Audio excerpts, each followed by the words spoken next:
Assalamualaikum warahmatullahi wabarakatuh. Baik, saya Hendra Ramadan akan menayangkan materi mengenai pendidikan dan nilai sosial budaya pada koneksi antar materi topik 2 mata kuliah Filosofi Pendidikan Indonesia. Pada tayangan yang pertama mengenai pemikiran Ki Hajar Dewantara.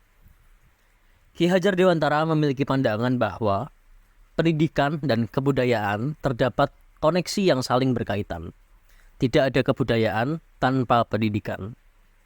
Artinya, jika pendidikan hanya mengutamakan pada kecerdasan, maka akan mengakibatkan peserta didik kurang humanis dan manusiawi.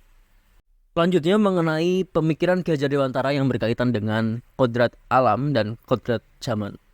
Pendidikan anak terkoneksi dengan kodrat alam dan kodrat zaman.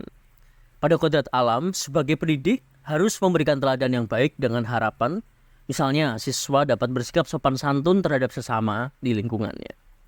Yang kedua, kodrat zaman yakni pada pendidikan global menekankan pada kemampuan anak untuk memiliki keterampilan abad 21. Kemudian, pemikiran Ki Hajar Dewantara mengenai sistem Among.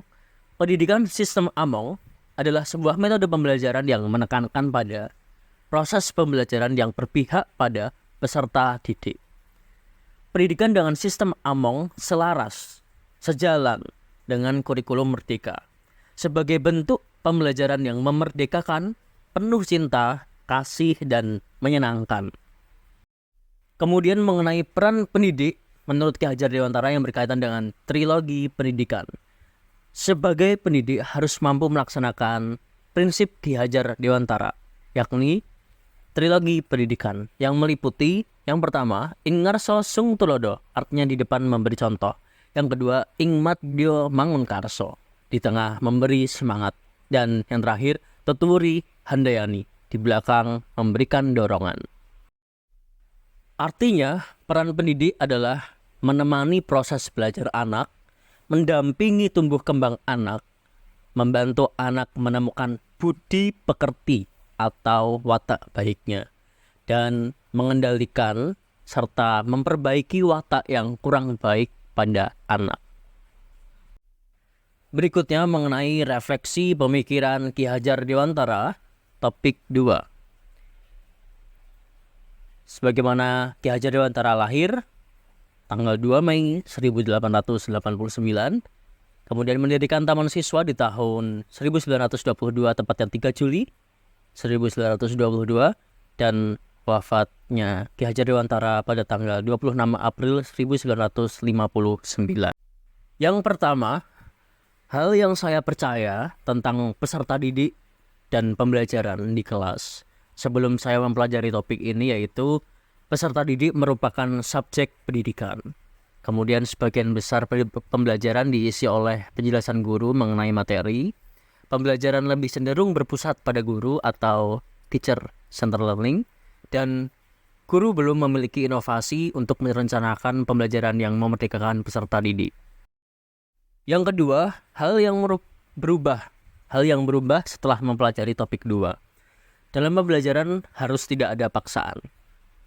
Guru menjadi fasilitator atau penuntun setiap proses belajar anak. Setiap anak adalah istimewa karena memiliki karakteristik dan potensi yang unik, sehingga pendidikan sistem Among akan membawa pendidikan dan pengajaran yang sesuai dengan gaya belajar, karakteristik, dan minat anak. Selanjutnya, hal yang dapat saya terapkan agar kelas saya merefleksikan pemikiran Ki Hajar Dewantara, yakni sebagai guru harus lebih disiplin, kemudian guru dapat meningkatkan kompetensinya, menjadi teladan bagi peserta didik sehingga bisa menanamkan nilai budi pekerti, dan memberikan kebebasan dalam mengeksplor pengetahuan siswa sendiri. Kemudian hal yang dapat segera saya terapkan lebih baik agar kelas merefleksikan pemikiran Ki Hajar Dewantara yaitu dengan meningkatkan karakter siswa secara kontinu.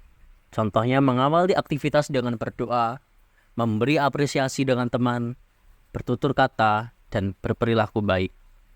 Dan menggunakan pembelajaran yang sesuai dengan karakteristik siswa dan karakteristik materi pembelajaran.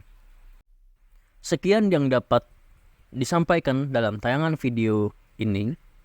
Kurang lebihnya mohon maaf. Terima kasih.